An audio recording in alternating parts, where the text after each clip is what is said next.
great images. So not to seem cold, because I'm certainly not in any way a cold kind of person, at least that's not my aim ever.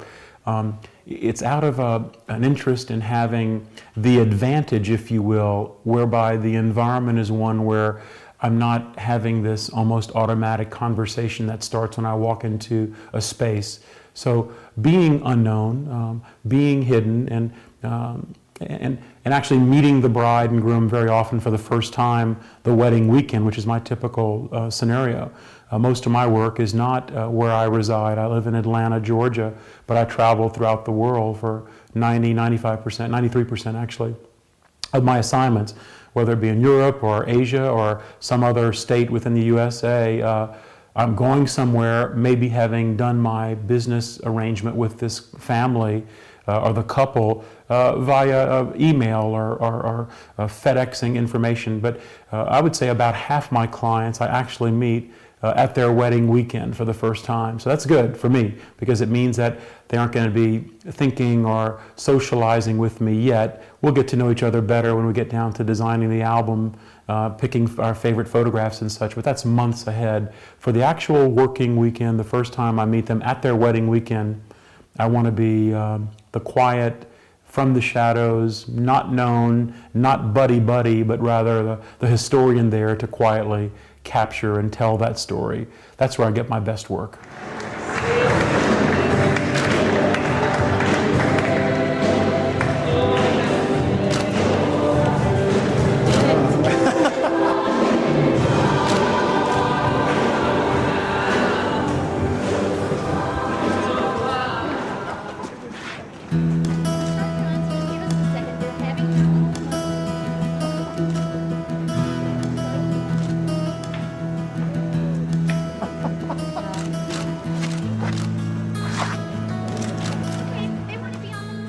My mission is much the same as someone there with a magazine editor saying, go to that event and tell me the story. We're not there to change it, just there to capture it at its most beautiful way and in its most beautiful light. Not to improve it, arrange it, stage it, prompt it, fictionalize it, just to capture it at its best. Tell the story that this generation and even future generations will want to see, hear and see. So that's my mission, that's my mandate, to be that historian at the wedding. Oh my God, that is awesome. I gotta go.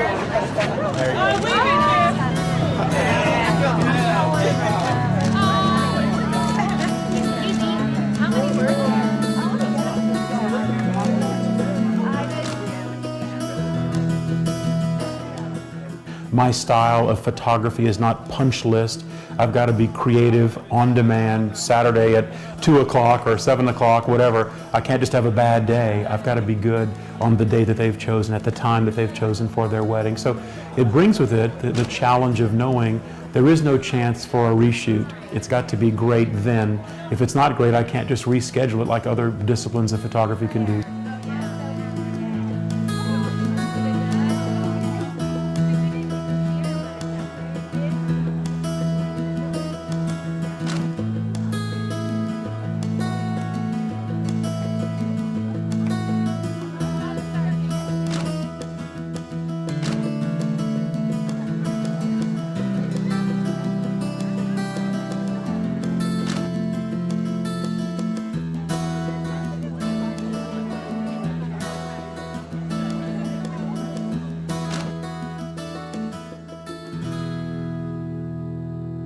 Most of my clients will allow me to choose the tools that I think are best for a given situation.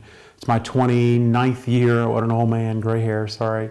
But 29 years I've seen technology come and go, and I began my first 25 years of this with film and loved it. In fact, my first 5 or 10 years, my hands would be the smell of developer and fixer and chemistry from my black and white lab. But fast forward to the 21st century, where technology, who would have ever thought that digital would be able to give me the results that it gives me now? But lo and behold, in the 21st century, I've migrated, for the most part, away from film for most of my assignments and in favor of very high quality, very high resolution digital capture. The output will still be photographic, printed on photographic paper, but I'm avoiding now the film, the development, and the creating of a negative in favor of a professional quality digital file. To most of my clients, they just trust me to choose the tool that gives me my best job, my best result. And of course, likewise, I want to choose those tools that allow me to work best. But in today's environment, shooting quickly and mixed lighting situation, and for the desire of control of contrast and color, for the ability to go from color to black and white after the fact without any loss of quality, gosh, it sounds like digital is where all the R&D and where the technology, the state of the art in technology is. So I would say, yes, I'm a happy user of high-end digital equipment.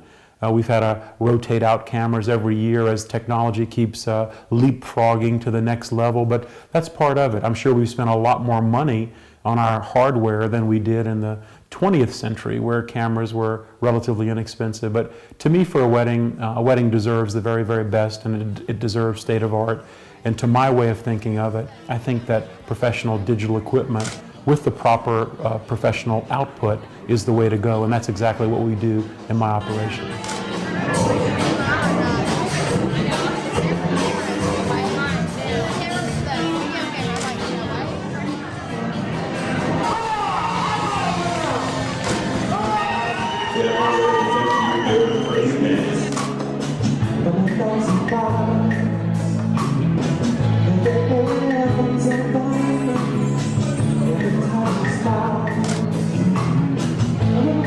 I'm thrilled on Fridays before I head out for an assignment. I usually go to the airport here in Atlanta and jump on a plane and go somewhere. My friends and my family, my kids know that on Thursday night, Dad's a little wound, or their buddy Dennis is a little wound up, and it's not out of nervousness. I'm nearly 1,800 assignments under my belt now, if you can imagine, over these 28 and a half years.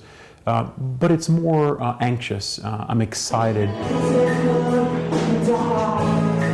I'm loving what I'm doing, and I recognize that it's never going to be with a completely even keel and without the jitters. I think jitters are all part of it, but so be it. And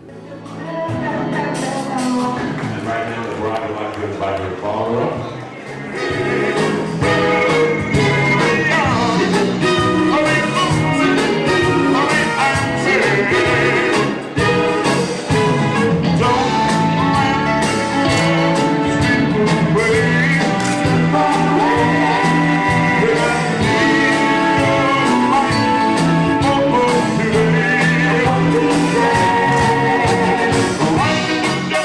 It's always exciting to be a leader in one's industry. I mean, I look, when I first began this, we were not really in a direction that wedding photography had a huge amount of prestige, to be perfectly honest. That was in the 70s when I began this, in this world of photography. I'm very proud to be a wedding photographer, but we've seen this complete migration toward a journalistic style, a much more artistic style. It wasn't always that way. Early on, we were almost, I hate to say embarrassed to say what we did, but we weren't exactly the hierarchy of great respect within the community, because wedding photography didn't, for some reason, command that respect. Now, with this new direction and style, with this fresh look, with images that are of quality and of art, I think many photographers that pursue it have achieved ranks of community respect, almost community celebrity, because they walk into a social environment and they may be known for their tremendous ability, and that's certainly an honor. Again, in my world, I'm thrilled to be a wedding photographer, and I'm honored that our industry has come the way it has over the past 20 years or so, and I'm so anxious for the next 10 or 20 years, or 30 years even, in our industry. But for me to work toward getting the respect of others within the industry, within the community, within the country, or even internationally, certainly that's an aspiration, because everyone wants to be on top of their game, and I think it's a noble mandate, a noble mission, and I accept that and want to continue to grow in this business and to be the best that I can. But again, when I'm working, and I'm there just to simply be the best that I can be for the sake of my client. I want their images to be the very best that they can be. That's the foremost in my mind.